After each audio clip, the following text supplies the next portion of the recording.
इसके बाद मन के गंदे विचार हमेशा के लिए खत्म हो जाएंगे। गौतम बुद्ध की शिक्षाओं पर आधारित। अध्याय 1। मन की गंदगी कहां से आती है। सावन के महीने की एक सुबह थी। वर्षावन की बूंदें बुद्ध के चरणों में गिर रही थी। शिष्य आनंद ने पूछा, भांते, मैं ध्यान करता हूँ, प्रार्थना करता हूँ, फिर भी मन में बुरे विचार आते हैं। कभी क्रोध, कभी वासना, कभी घृणा। ये खत्म क्यों नहीं होते। बुद्ध मुस्कुराए, आनंद, क्या तुमने कभी उस तालाब को देखा है जो वर्षों से साफ नहीं हुआ। आनंद बोला, हाँ, वो बहुत गंदा हो गया है, कीचड़, मछलियों की लाशें, बदबू। बुद्ध बोले, ठीक वैसे ही वर्षों से हमारे मन में जो गंदगी जमा है वो केवल प्रार्थना से नहीं जाती, उसे समझ से धोना पड़ता है, ध्यान से शांत करना होता है और सत्संग से साफ करना होता है। अध्याय 2। विचारों का बीज। बुद्ध बोले, जो विचार बार बार आते हैं वे बीज बन जाते हैं, और जब तुम उन्हें भाव देते हो तो वो वृक्ष बन जाते हैं, और फिर वो वृक्ष तुम्हारे कर्म बन जाते हैं। एक शिष्य ने पूछा, तो हम क्या करें भांते। बुद्ध बोले, सबसे पहले ये समझो कि बुरा विचार तुम नहीं हो, वह बादल है जो कुछ देर में चला जाएगा। तुम आकाश हो जिसे कोई बादल स्थायी रूप से नहीं ढांक सकता। अध्याय 3। 5 गंदे विचार।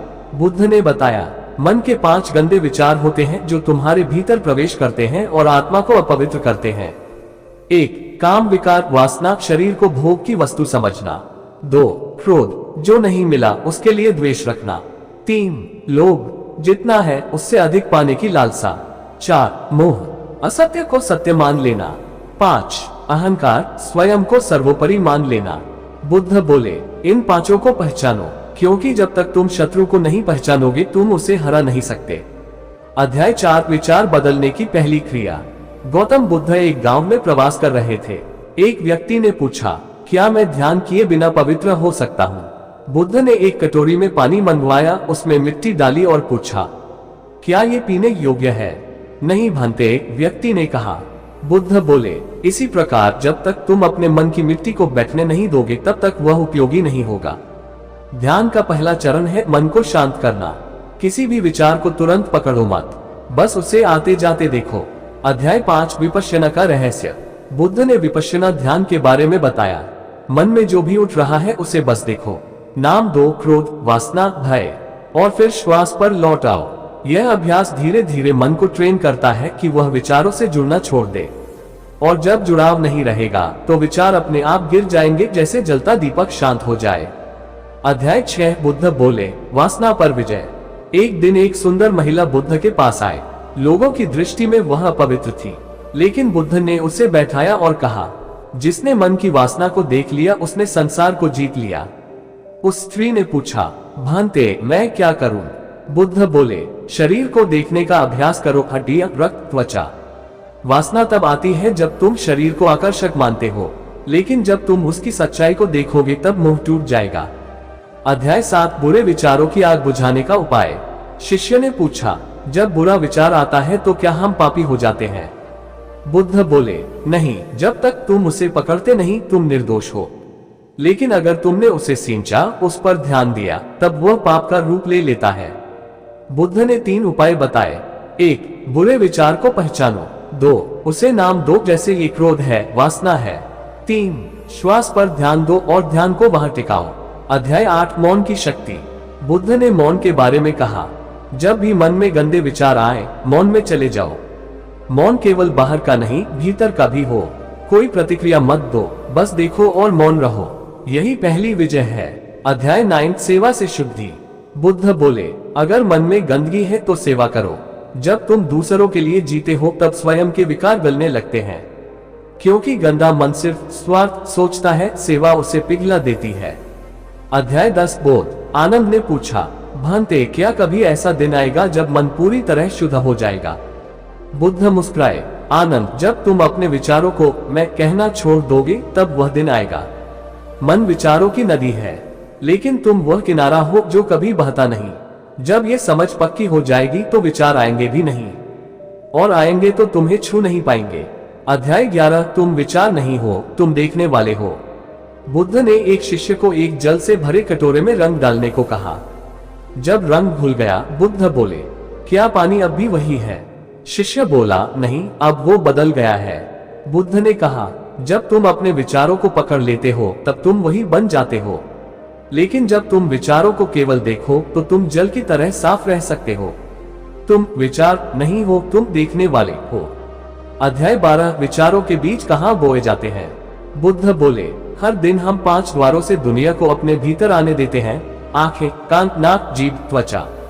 यही विचारों के बीज बोते हैं। जो तुम देख रहे हो वही विचार बनते हैं, जो तुम सुनते हो वही भावनाएं बनती हैं।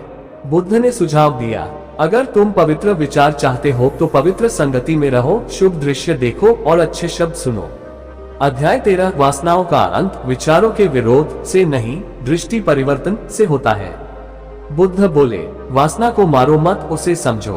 तुम जैसे ही उसे दबाओगे वह और जोर से लौटेगी, पर जैसे ही तुम उसे देखोगे वह जल जाएगी। शिष्य बोला, लेकिन वह आकर्षण इतना प्रबल होता है। बुद्ध बोले, क्योंकि तुमने देखा ही नहीं कि वह कितना अस्थायी और झूठा है। आकर्षण हमेशा दूर से सुंदर लगता है, पास जाकर देखो वह भ्रम है। अध्याय 14 काम की आग कैसे बुझती है। बुद्ध ने कहा, काम की अग्नि तब बुझती है जब तुम शरीर के सत्य को देख लेते हो। हड्डी, रक्त, मलमूत्र यही शरीर है। जैसे ही तुम इसे समझते हो तुम्हारा आकर्षण गल जाता है। बुद्ध ने 32 अंगों का ध्यान सिखाया, जिसमें शरीर के प्रत्येक अंग को देखकर उसकी नश्वरता को अनुभव किया जाता है। अध्याय 15 ध्यान की तीसरी शक्ति विकारों का दहन। ध्यान केवल शांति नहीं देता, वह विकारों को जलाता है। बुद्ध ने सिखाया, जब तुम बैठते हो और बस होने में रहते हो तुम अग्नि बन जाते हो, और यह अग्नि वासना, क्रोध, मोह जैसे विकारों को भस्म कर देती है। शिष्य ने पूछा, लेकिन मन शांत क्यों नहीं रहता। बुद्ध बोले, क्योंकि तुम अभी तक शांत होने को पाने की कोशिश कर रहे हो।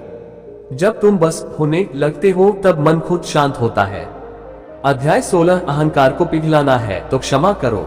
गौतम बुद्ध ने एक दिन कहा, जो व्यक्ति क्षमा नहीं कर सकता वह सबसे बड़ा बंदी है, क्योंकि वह अपने गुस्से की कैद में है। क्षमा का अर्थ है जो हो गया वह चला गया, अब मैं अपने मन को मुक्त करता हूँ। जो क्षमा नहीं करता उसके मन में बदला, क्रोध और द्वेष के बीज उगते हैं जो गंदे विचारों का कारण बनते हैं।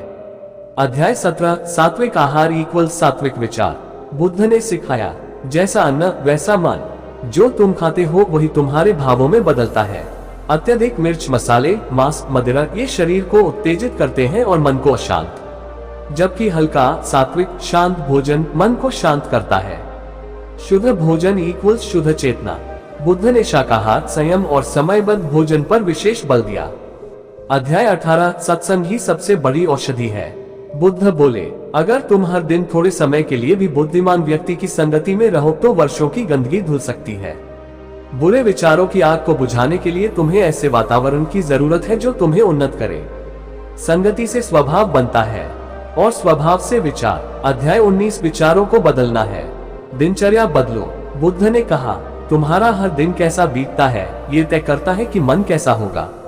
अगर तुम सुबह उठते ही मोबाइल, गंदे विचार, आराम को पकड़ते हो तो दिन भर वही मन रहेगा। बुद्ध की दिनचर्या, ब्रह्म मुहूर्त में जागना, मौन साधना, एक समय भोजन, सेवा, ध्यान, रात्रि मौन। अगर दिन को बदलो तो मन अपने आप बदल जाएगा। अध्याय 20 मुक्ति मैं को हटाओ। बुद्ध ने कहा, जब तक मैं है तब तक मन में द्वंद्व है। मुझे ये चाहिए, मुझे वह मिला नहीं, मुझे वासना आई, यही सभी बुरे विचारों की जड़ है। शिष्य ने पूछा, तो क्या मैं गलत है। बुद्ध बोले, नहीं, मैं तब गलत है जब तुम उससे चिपक जाते हो। तुम जो हो वह चेतना है, मन नहीं। जब तुम इस सत्य को जान लेते हो तो विचार आना बंद हो जाते हैं, और जो आते भी हैं वे तुम्हें छू नहीं पाते। अध्याय 21 विचारों की परीक्षा में कौन उत्तीर्ण होता है। एक बार एक युवक बुद्ध के पास आया और बोला, मैं बहुत ध्यान करता हूँ लेकिन बुरे विचार अब भी आते हैं। बुद्ध मुस्कुराए और बोले, जिसे बुरे विचार न आए वह साधक नहीं, पत्थर है। लेकिन जिसे बुरे विचार आए और वह उनसे जुड़ न जाए वही सच्चा योद्धा है। मन युद्ध का मैदान है। विचार आएंगे लेकिन तुम यदि देखने वाले बनकर अड़े रहो तो तुम विजयी हो। अध्याय 22 मन को तोड़ो नहीं, मोड़ो। बुद्ध ने कहा, जो मन को दबाता है वह भीतर कुंठा और असंतुलन पैदा करता है, लेकिन जो उसे दिशा देता है वह बुद्धिमान बन जाता है। अगर वासना है उसे करुणा में मोड़ो, अगर क्रोध है उसे ऊर्जा में बदलो, अगर लोभ है उसे सेवा में ढालो, यही है मन का योग जो तुम्हें भीतर से परिष्कृत करता है। अध्याय 23 विचारों का अंत शरीर की भाषा से जुड़ा है।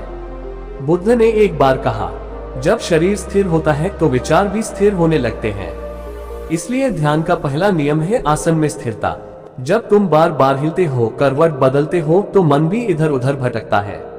जैसे शांत झील में ही चंद्रमा का प्रतिबिंब साफ दिखता है, वैसे ही स्थिर शरीर में ही आत्मा झलकती है।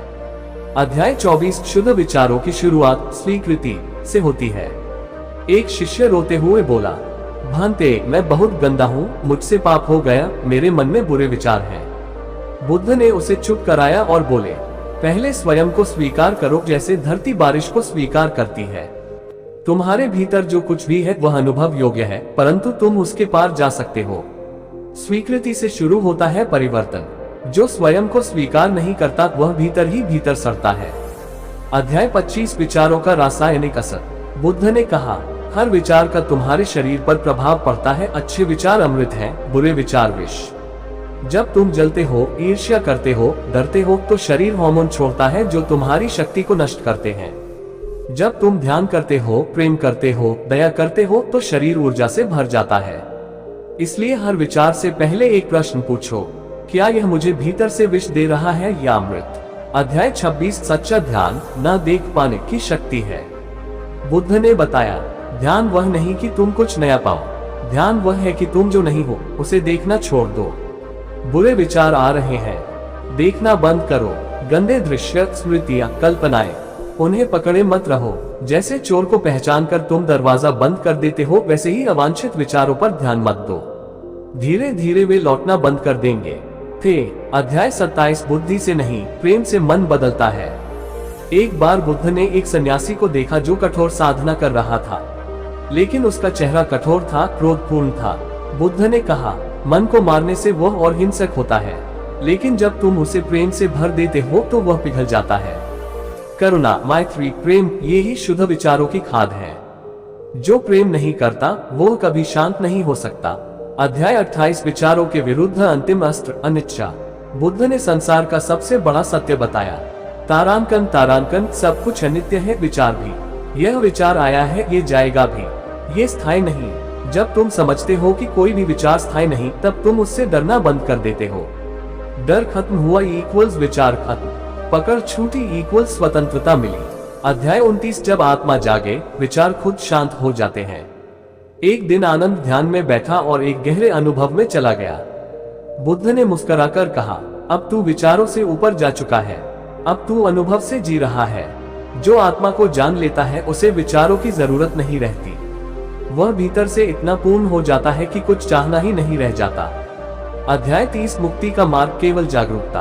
बुद्ध ने अपने अंतिम उपदेश में कहा, अब दीपो भव, स्वयं दीपक बनो। हर क्षण जागते रहो, विचारों पर, भावनाओं पर, शरीर पर। जो जाग गया वह मुक्त हो गया। बुरे विचार तभी आते हैं जब तुम सो रहे होते हो। जैसे ही तुम साक्षी बनते हो वो दरवाजे से ही लौट जाते हैं। अध्याय 31 विचारों का मूल इच्छा। बुद्ध ने कहा, जहाँ इच्छा है वहाँ विकार है, जहाँ अपेक्षा है वहाँ दुख है। गंदे विचार कभी भी बिना कारण नहीं आते, उनकी जड़ होती है इच्छा, जो या तो शरीर से जुड़ी होती है या प्रतिष्ठा से या किसी व्यक्ति से। बुद्ध ने उपाय बताया, हर बार जब कोई विचार आए पूछो, इसकी मूल इच्छा क्या है और क्या यह इच्छा अनित्य है? अगर हाँ तो उसे छोड़ दो। अध्याय 32 मोह को प्रेम समझने की भूल। एक युवक ने बुद्ध से कहा, मैं एक स्त्री से प्रेम करता हूँ, लेकिन जब वह किसी और से बात करती है तो मेरे भीतर ईर्ष्या, वासना और क्रोध पैदा होता है। बुद्ध बोले, ये प्रेम नहीं, मोह है। प्रेम में स्वतंत्रता होती है, मोह में स्वार्थ। प्रेम में शांति होती है, मोह में विकार। जहाँ भी मोह है वहाँ मन की गंदगी अपने आप जन्म लेती है। जो मोह से मुक्त हो गया वह परम शुद्ध हो गया। अध्याय 33 स्मृति ही सबसे बड़ा जहर है। बुद्ध बोले, विचारों की सबसे बड़ी खाद है बीते हुए क्षणों की स्मृति। तुम बार बार वही गंदे दृश्य याद करते हो, उन्हें कल्पना में दोहराते हो, वही तुम्हारे वर्तमान को दूषित करता है। भविष्य की चिंता और अतीत की स्मृति, यही दो दीवारें हैं जिनमें मन बंदी है। जागो और अभी में लौटो, यही मुक्ति द्वार है। अध्याय 34 इंद्रियों पर संयम ही साधना है।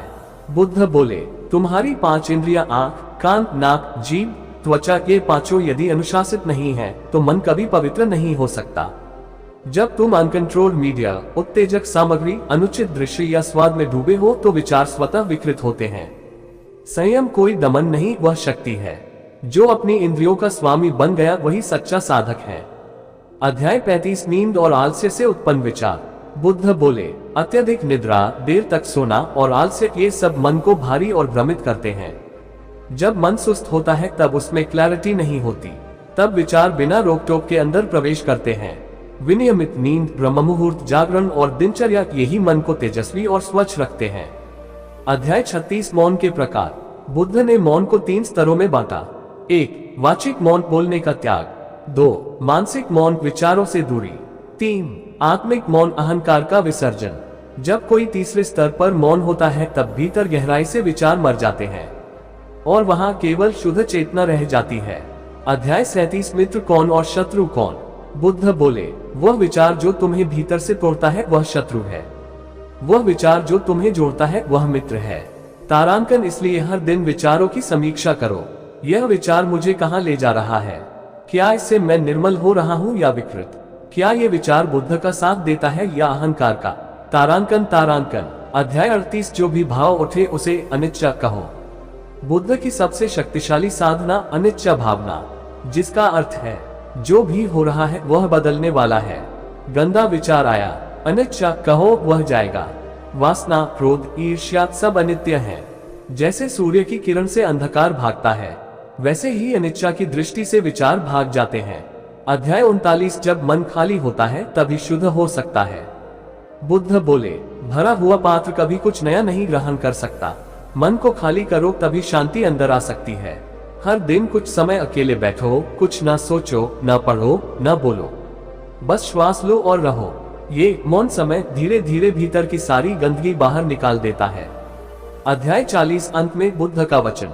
बुद्ध बोले, जो अपने मन को जान गया वह सारा संसार जान गया।